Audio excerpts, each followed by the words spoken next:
All right, everyone, welcome back to another episode of the Eat Sleep Fantasy Football Podcast, also known as the iOS something. Oh, man, I fucked this up already. The iOS update, man. Come on, how'd you miss that one?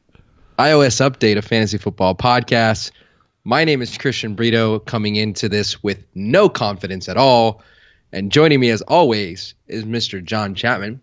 How you doing, John? Dude, I am excited for all of our loyal podcast listeners. I just want to say thank you.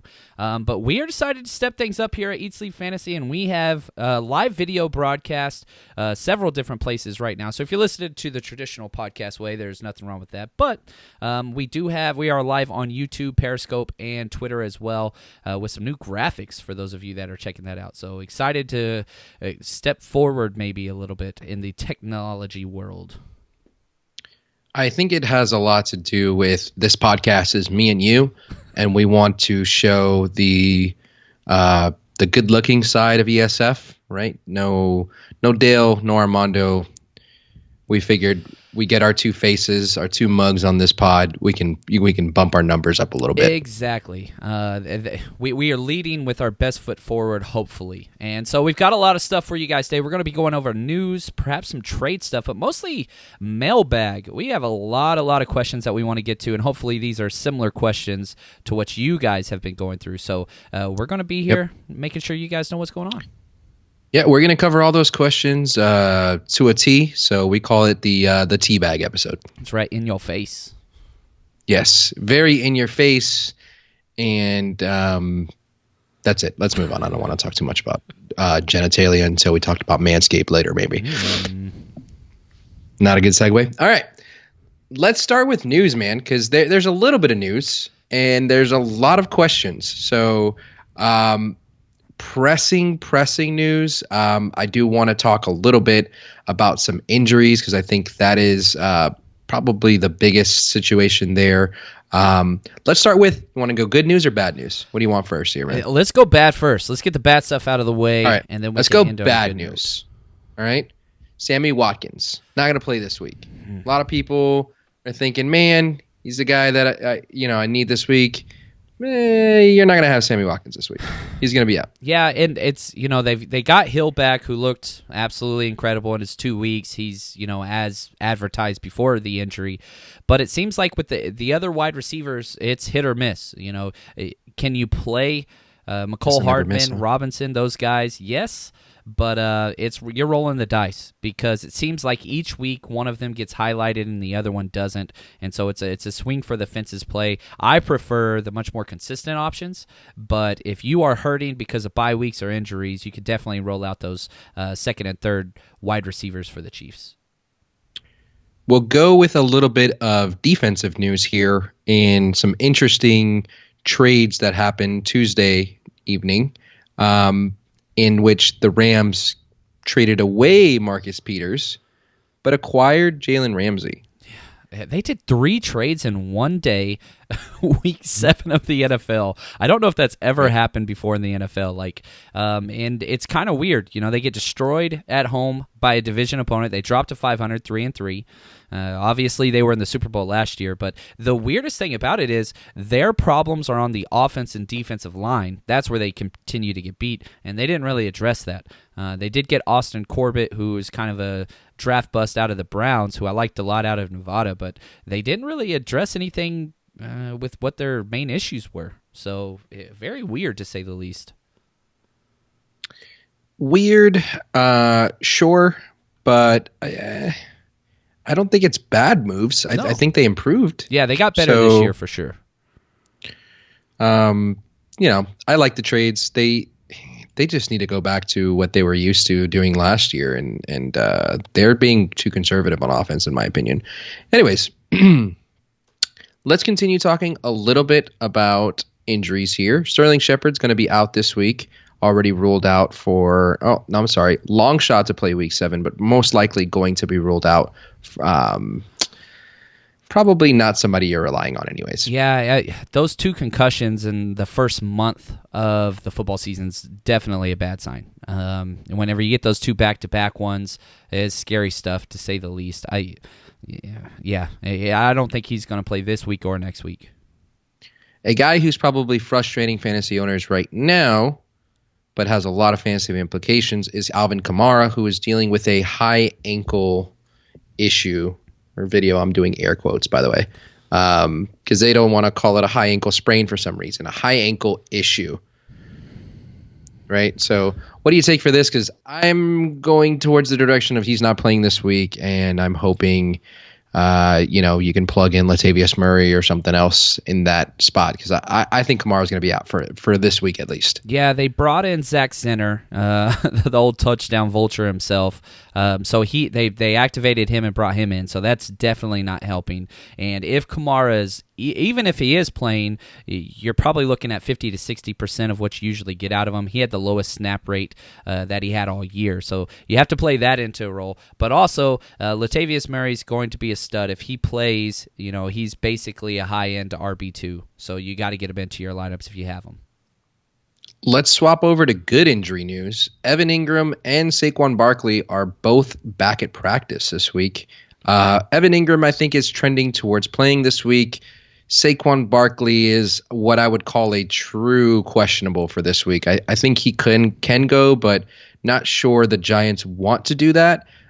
What's your take on these guys? Evan Engram, if he plays, he could be the tight end one this week. He has the best matchup in the NFL versus the Arizona Cardinals, who give up the most points to the tight end position. And then you add to the fact they're now going to be getting back their stud cornerback Patrick Peterson from suspension, so that makes it even more pass targets to the tight end position. Evan Engram is, if he plays, which it looks like he's going to, holy cow, start him everywhere. Saquon Barkley, they cut Jonathan Hilliman, who just fumbled the ball way too damn much. Saquon's going to pick up right where he left off. You're looking at, if he does play, 75 to 85% share out of the backfield and targets. So you got to go get that guy. And if you've held on to him, if you traded for him, good job on both these guys. Two huge buy low candidates. I couldn't get them anywhere. I kept trying, but I couldn't do it. Evan Engram, if he plays this week, would you rather have him or Darren Waller, who's nobody else to throw to in that offense, but not as great of a matchup? Yeah, I'd prefer Evan Engram. I really would this week. The only person I'd put ahead of Evan Engram this week is George Kittle. That's it. But yeah, Darren. All right. Go ahead.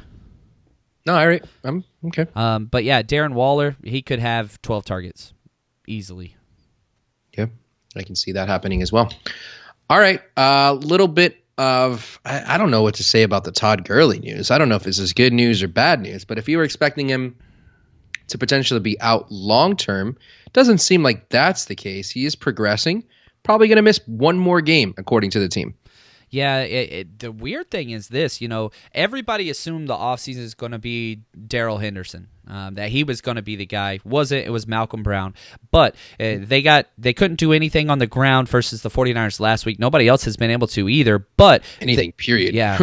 They couldn't do anything, man. They haven't even given up 20 points this year, the 49ers, to any team, and they've played some high-potent offenses. But the thing that you walked away from that is, holy cow, Darrell Henderson's explosive as hell. Now, he fumbled a pitch, which cost him big time, but if he is looking good. So if for some reason Todd Gurley is out, Darrell Henderson's going to be a play. DFS play, kind of a deep whatever league, but pay attention to that, because if Gurley's out, Darrell Henderson's going to be the guy this week. I want to follow up on one more injury concern here, just because it's important, and I think we need to discuss it, but it's still kind of up in the air as to what is going to be the proceedings with Amari Cooper, who this weekend suffered a thigh bruise, and we haven't really gotten too much insight on, whether he's even going to be out. It doesn't seem like something that he's going to be out long term. But what's your implications for him for this week? Man, it's really weird. Everything about Amari Cooper has always been complete amazing best player in the game at his position, or is he even suited up today? This injury is going to make that even worse. Now, they have the Philadelphia Eagles this week in a huge divisional matchup, and the Eagles have given up the most points to the wide receiver position in the NFL.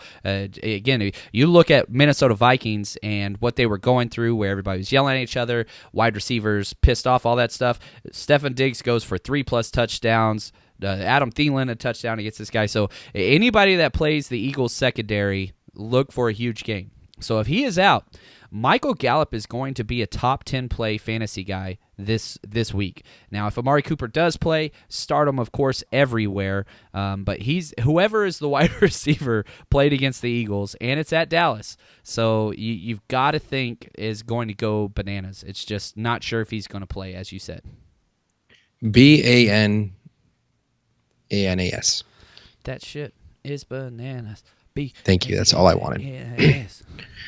I was all right. Too, so which, if you're watching, you can that pretty much sums up most of the news is surrounding injuries. There isn't too much in the way of rumors right now or anything else. No breaking news outside of the couple of trades that happened. So I kind of want to jump in a little bit into our questions. Oh, yeah. I'm excited about this because if you're part of our private Facebook group, we take care of you guys first. Now, we get questions on Twitter, and we're going to do everything we can help you. But again, Eat Sleep Fantasy, it is a website. We've got lots of stuff. So let's jump in right away.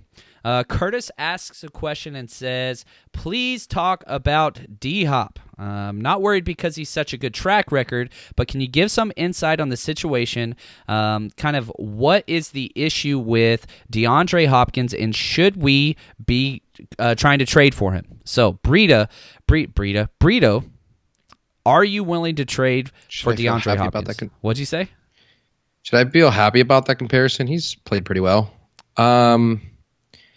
What's strange is DeAndre Hopkins' slump has come at a time where Deshaun Watson looks great.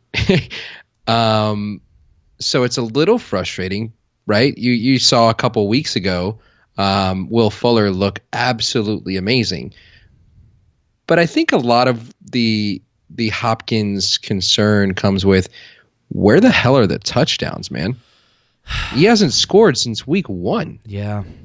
I get that the offense is spreading it out, and you've got Fuller scoring, you've got Hyde scoring, you've got Duke scoring, but for him not to score in 5 weeks seems like an anomaly, right? But maybe it's the way that the Texans want to play, because they've gone 4-1 in that stretch. Spreading the ball around a little more. He's doing great in targets, 56 targets. That looks great. He's 5th in the league in targets. That's not a problem. We're used to him being 1, 2, or 3, but 5th in the league is nothing to scoff at or feel bad about. But the touchdowns, man, that feels like an anomaly. It feels like it should correct itself, but the way that the Texans are playing, I'm not sure if it's going to correct itself back to wide receiver 1 numbers. Right. I'm buying, man. I believe in the talent. I believe in the offense. I don't think you're buying the number 1 wide receiver rest of year, which is what you drafted him as. Yeah, and what you probably still have to pay. Receiver, not the number 1 receiver. Yeah, you still got to pay that price, because even people that have DeAndre Hopkins, it's not like they're moving off of him for wide receiver 2 price. They're still expecting top tier everything. So yeah, I'm with you there. But I say go get him. Definitely give it a shot if you can get him.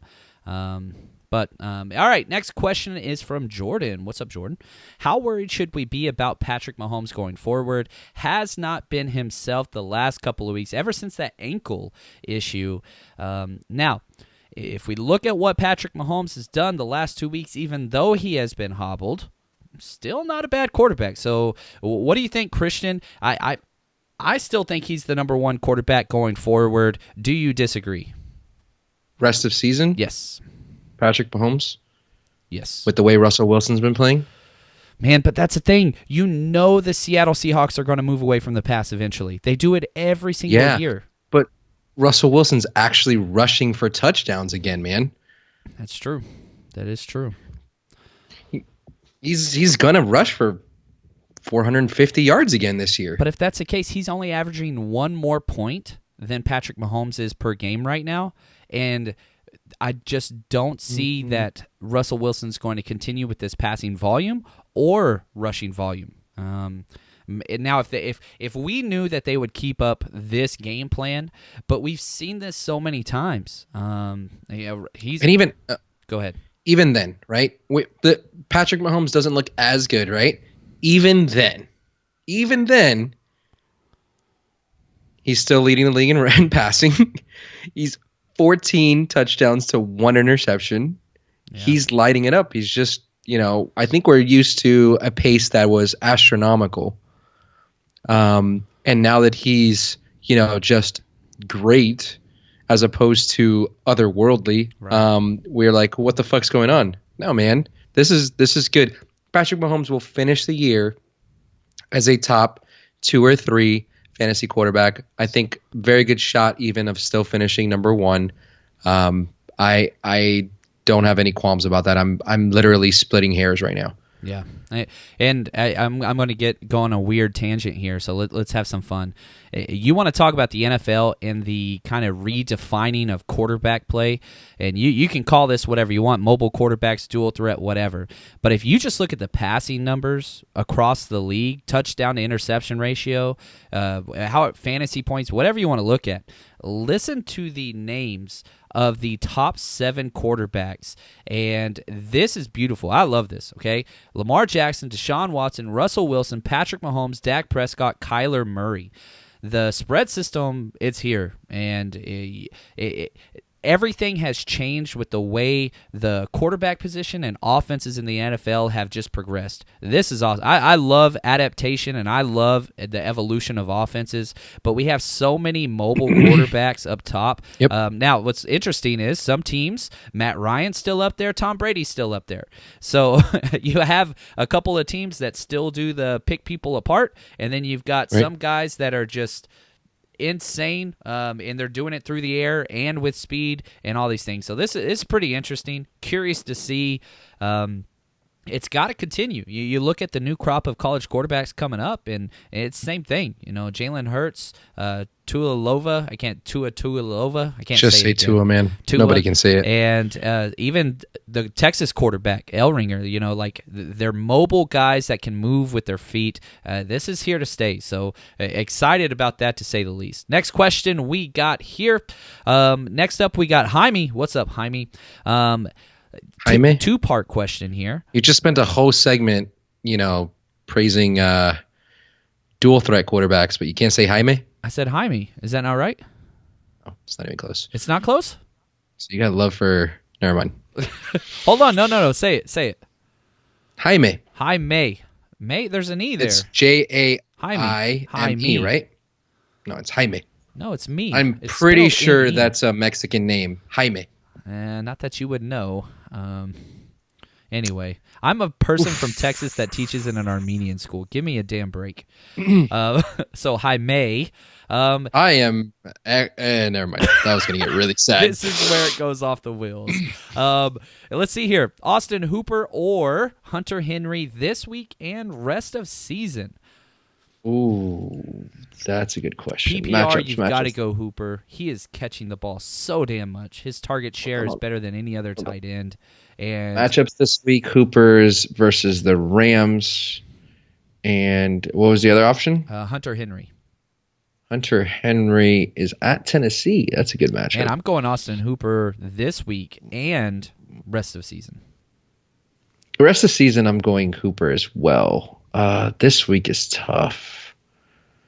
I'm going to go Henry for this week. Better matchup. All right. I like it. Hooper rest of season. All right. Let's see here. This is a longer question here, but that's okay.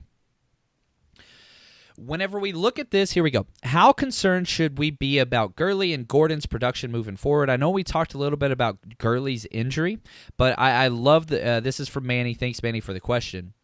What do we do with these top-tier running backs? Because that's where they were drafted, depending on if you drafted before or after Melvin Gordon's announced his holdout. But how concerned should we be for these guys that finish kind of top 5, top 6 year in and year out, and now their offenses are struggling? Do you hold on to these types of players? Are there situations where you're just like, get out? Like, I just want to get out of this whole thing.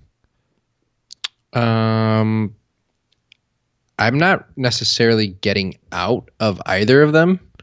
I did say that I thought that Gordon coming back would not be an immediate, I'm going to get all the work, because Austin Eckler earned a very large role in that offense. Okay. And so we've seen, through 2 games, only 20 total attempts between the 2 games, rushing attempts. I think that'll increase, right? It's got to. So I think you're just going to have to continue to be patient. That Melvin Gordon, what you bought him for was a late season surge and to try to, win your league, weeks 10 through 16. Obviously not weeks 1 through 4 when he was not reporting, but I think you still got to give it a couple weeks. And when you finally see that the volume is there for Melvin Gordon, then you can trust him. Yeah, I like it. The fact for that Todd he came Gurley, back you just early, got to wait for him to be healthy, man. That whole offense looks different because they're not going through Todd Gurley. Yeah. Do you think That's he'll be my healthy, opinion. though, at all this year? So let me that's a good question. So they have he's not going to play this week, I would hope. I hope they give him a little bit of time to continue to heal up, and then his schedule after that, his bye. One moment. Great radio. His bye is week 9. So do they bring him back for 1 game before the bye?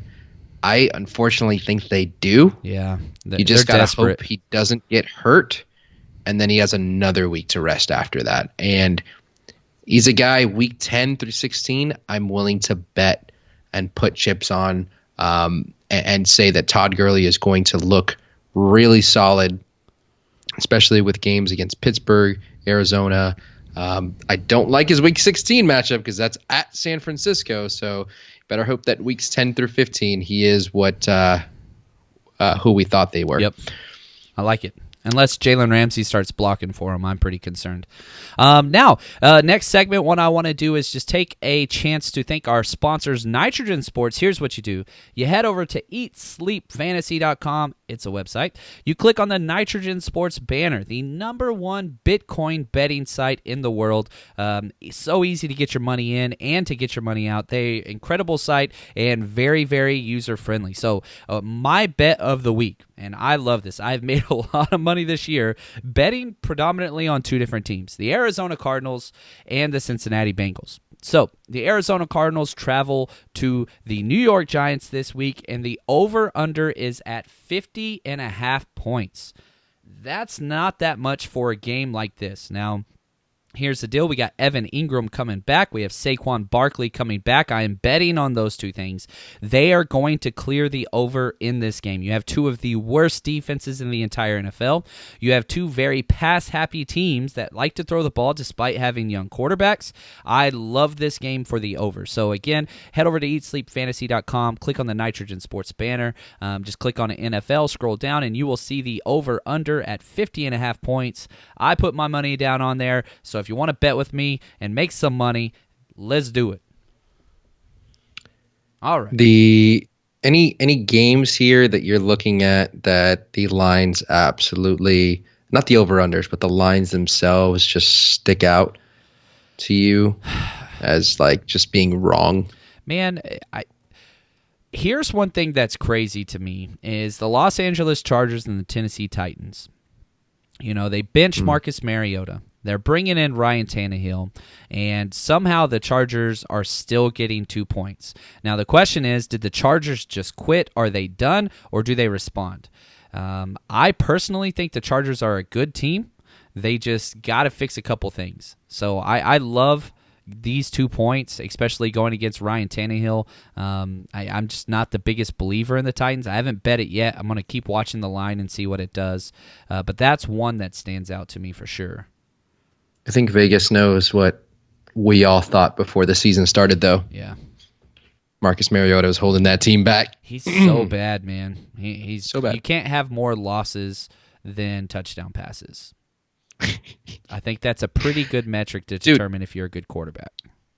To bring this back to like fantasy relevance, any of the wide receivers become fantasy relevant with Ryan Tannehill? Because I was thinking that maybe either Humphreys or Davis gets some traction with Tannehill coming in. Yeah, it's gonna happen, and Adam Humphreys too. Like, who he's free everywhere. Like, you just go grab these guys and hold them onto your bench because you don't know what's gonna happen there. Literally, he could have a favorite target and just start. I think it might be Humphreys because we saw a little bit of that in the preseason. Remember? Yeah, and if we go back to when Tannehill was in Miami, that was Jarvis Landry, 1,000 targets a game time. So that slot wide receiver, he loves it because he's not a good quarterback. But yeah, I like it. And one other game, you brought it up. I had this one in my notes, but I was just going to save it for later. But why not? Let's get it out there.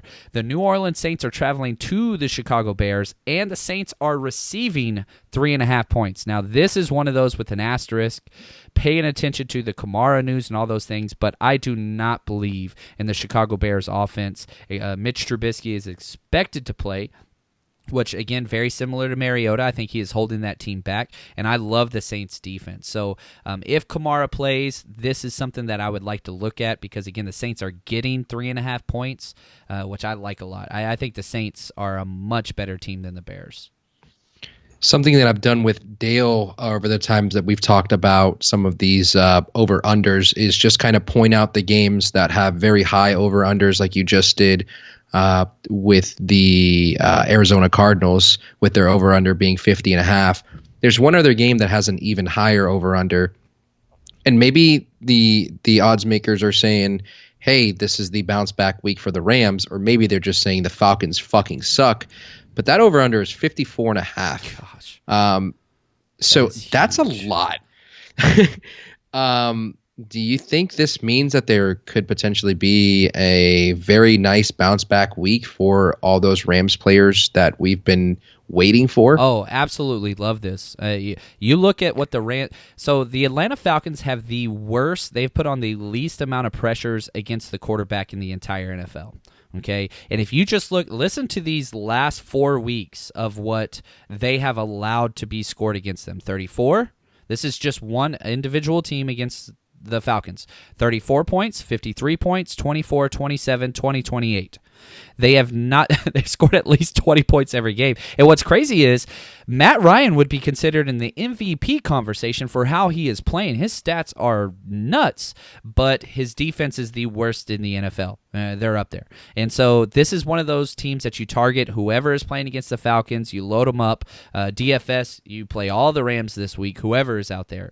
But yeah, I'm with you. This game's going to be a lot of fun to watch just because neither side is stopping anybody. And they came out today and said they're not quite sure if Jalen Ramsey is even going to play this week for the Rams. They're not sure where he's at physically, and they don't want to rush him back. So if there's a chance he's out too, and they traded away Marcus Peters and Aqib Talib is hurt, good gosh, it's going to be like a JV squad out there in the secondary on both sides.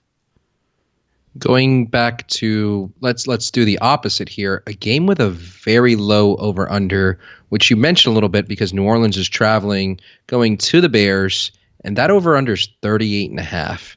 So Vegas is here saying we don't expect this game to be very high scoring. Are you sitting here and saying, okay, I'm probably holding out my Saints? Not holding out. So, like, who are your Saints players that you have? Michael Thomas is a must start. Okay. Now, if you're relying, Kamara's probably not going to play. Say that again. And Kamara's probably not going to play. Kamara's not going to play. Now, you've got Jared Cook, maybe. Actually, the Bears aren't too stingy at the tight end position. But then do you start Bridgewater? Hopefully, you've got better options this week. You don't like to start the quarterbacks against the Browns just because of interceptions and fumbles and sacks. But, yeah, it's not the best week. But, yeah, Michael Thomas, you're starting with confidence regardless. Everybody else. Oh, what about on the other side? How you feeling about, Allen Robinson here versus New Orleans? Not good, because Marshawn Lattimore is going to shadow him. They've already shown this is what they do, and he has shut down some amazing people. You look at what Goose Egg with Amari Cooper. No, that was the wrong game. Sorry, but he shut down Mike Evans. Sorry, that's the correct answer. Okay. Mike Evans had 0 catches against him. So Allen Robinson is one of those guys that if the volume's going to be there, great. But Matt Nagy has shown whenever they play against elite corners, he's scared. He stays away. He doesn't trust his quarterback, and so he will allow, he'll game plan, and they're coming off a bye week on top of that too, where they're just going to go away from him. Now watch Allen Robinson come out and have 12 targets, but I would not feel comfortable starting him. The only player that I would start probably for the Bears this week with confidence would be David Montgomery. That's about it. Okay. So I'm going to give you one more question because I feel like we're going to be getting it a lot. Once they possibly rule out Alvin Kamara, Latavius Murray at Chicago, right? You got to make this decision probably early. This game's at 4:25. Are you playing him? Let's say you need an RB2. Yes. Do you think Latavius Murray is the guy there? Yes, because the passing volume, the game script for what the Saints do determines that the running back position is going to receive passing targets, and they run the ball more than any other team in the goal line situation. So because of that, the offensive line's wonderful, and they check down like crazy, which early on Teddy Bridgewater wasn't doing his first 2 starts after stepping in for Drew Brees. However, that changed dramatically as time has gone on. Now, is he anywhere near Kamara level? No, but the touchdown upside's there, the target upside's there, and also the volume upside's there. So even though it's against the Bears, still got to play him if Kamara's out. All right. Cool, man. All right, that was fun. Let's move on and continue with a little bit of these listener questions. But before we do, man, I wanted to tell you a little story. I like your story. Little story. All right. So I'm sitting there, barbecue sauce. No, I'm just kidding. You don't even know what that reference is, do you? Any idea? I don't. I'm way too into memes. I want to go back a couple months ago. I had an experience, and this is going to sound a little serious because it is. I had an experience where I was trying to, trim my nether regions. Uh-oh. Okay. And in that day, I also nicked my nether regions. For some reason, there was a lot of blood, or maybe I was just scared. But on that day, I decided there's got to be a better option. Coincidentally, the next day, I saw an ad for Manscaped, tried it out. I've been in love with it ever since. We reached out to them. They are now sponsors to our show. Real life story. If you want to stop cutting your dick or balls, that is a great when you're trimming it, this is the product that you need. And so manscaped.com, our promo code is ESF, correct? Yep, ESF. All right. Manscaped.com, promo code ESF. They're going to get you started with a nice little starter kit.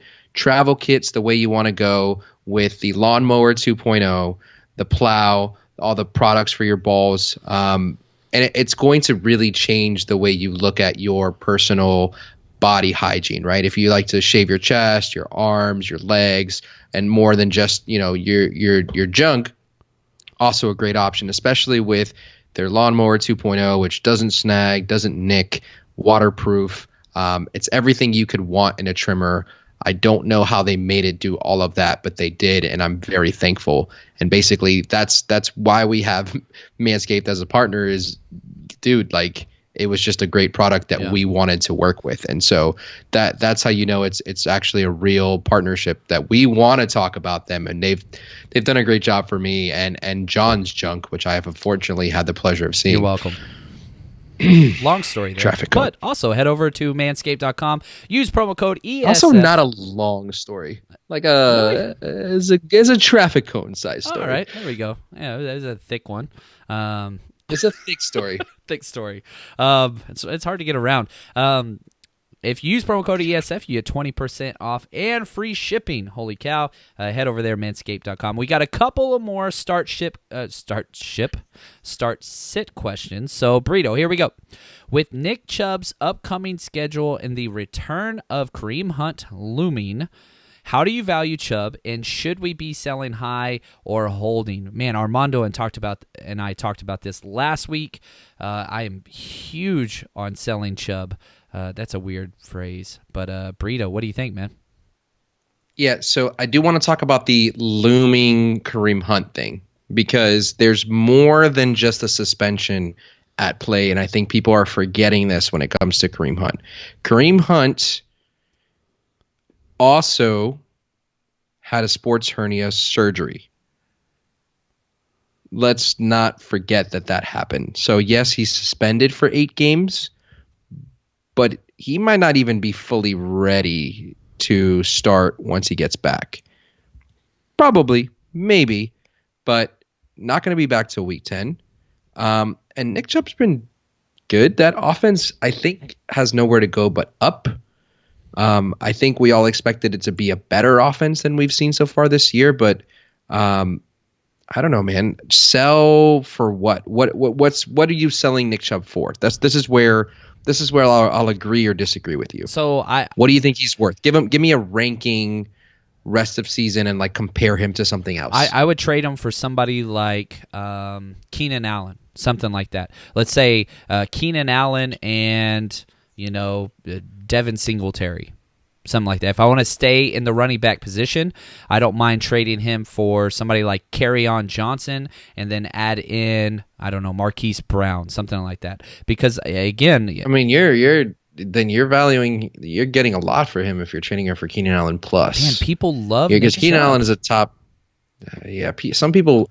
Okay, so Nick Chubb rest of season for you is top 10 running back still, right? It's close. Yeah. Okay. It's close. Right. And he's been what so far this season? Number 5? Yeah, he's up there. He had that one gigantic game, and then he had 2 decent games. Number 3. Okay. RB3. Man, he's been good. I don't know, man. I would say if you're getting top 5 value at wide receiver or running back, yes. If not, no. Yeah, it's interesting. Now, you look down the stretch, he's got some amazing matchups, and he's got some of the worst matchups. But here's the thing, because 14, 15, 6 weeks... Where are the bad matchups? Pittsburgh. He's got 2 matchups with Pittsburgh. He's got Buffalo, who I still think is a great rush defense. They've given up some fantasy points early on to quarterback sneaks. I don't think that's a great... They still have New England, 2 matchups with Pittsburgh and Buffalo. Also Seattle, but that's not a good defense anymore. They just played this week. Never mind. But he's on bye week this week. But he's got great matchups too, because he's got Miami, Cincinnati, Arizona, and Baltimore. Those are great matchups during the playoffs. It's just, man, what's going to happen when Kareem Hunt returns? I believe in sell high, man. I really, really do. I think you can get a lot for him right now. That's just me. Yeah. Why not try? Okay. Why not try? If you can get a lot for him, yes. If not, no. I'm not selling him at 95, not 95 cents even on the dollar. I don't think he's going to decline drastically because of Kareem Hunt. And I like Kareem Hunt until he kicked me when I was down. Yeah. Anyways. I see what you're doing there. All right, Golden Tate had a huge week last week. Is he the real deal? Do you believe in starting Golden Tate? Is he the real deal? Probably not. Do I believe that he can be serviceable week to week? Yes. Yeah, he's got Arizona this week, as we said. That is a wonderful matchup. I like that, though. I like that. Yeah. He's going to give you a good week this week. And, man, again, you're talking about buy low, sell high. These are the type of plays. You pay attention to their schedule. They have this huge blow-up game. He's getting an enlarged target share because Sterling Shepard's out. Hopefully he has another But Evan big Ingram's game. coming back. Saquon Barkley maybe coming back. If he has a big game here, but man, Daniel Jones I'm selling. looks like he likes Golden Tate, man. Yeah. 9 targets. But that's the thing. Is Golden Tate going to be a league winner for you? I don't think he is. I think he's a flex play at best. I mean, timeout. Hold on.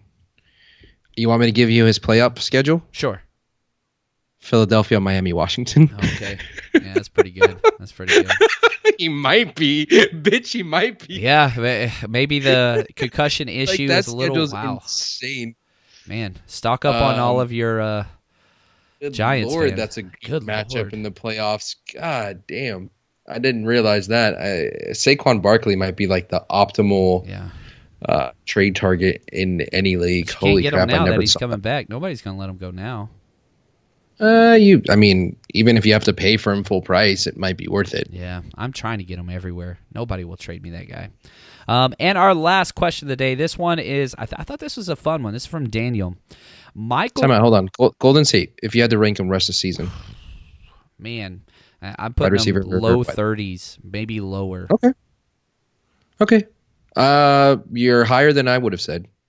Man, I was gonna say wide receiver 40. Okay, yeah, I'm fine with that. He's a flex play. And a matchup flex play at best. That's how I see him, which will be the playoffs. There will be good games, but this is probably going to be a good game though. Yeah. And then you're going to get a few duds, and then you just gotta hope you pick the matchups right. Yep, I like that. All right, next question and our last question, and this comes from Daniel Denny. Michael Gallup or Kerryon Johnson full PPR this week? This is an interesting question because if Amari Cooper's out. We already talked about playing the Eagles, but you've got to make this decision early because it's a Thursday game. What do you do here, man? Still going Gallup. Man, I think I am too, which is crazy. I love Kerryon Johnson, not trying to throw shade there. He's a beast. But we've seen what the Dallas offense can do against bad secondaries. And if Amari Cooper is out, Michael Gallup, as we said, is a top 10 wide receiver, maybe even higher. I might move him up my rankings even more. Minnesota is not a great matchup either for Kerryon this week. True. Against the run. Very true. They give up the 25th most fantasy points to running backs. So, what is that? 7th fewest? Yeah. So, 6th fewest? 7th fewest? I don't know. I can't do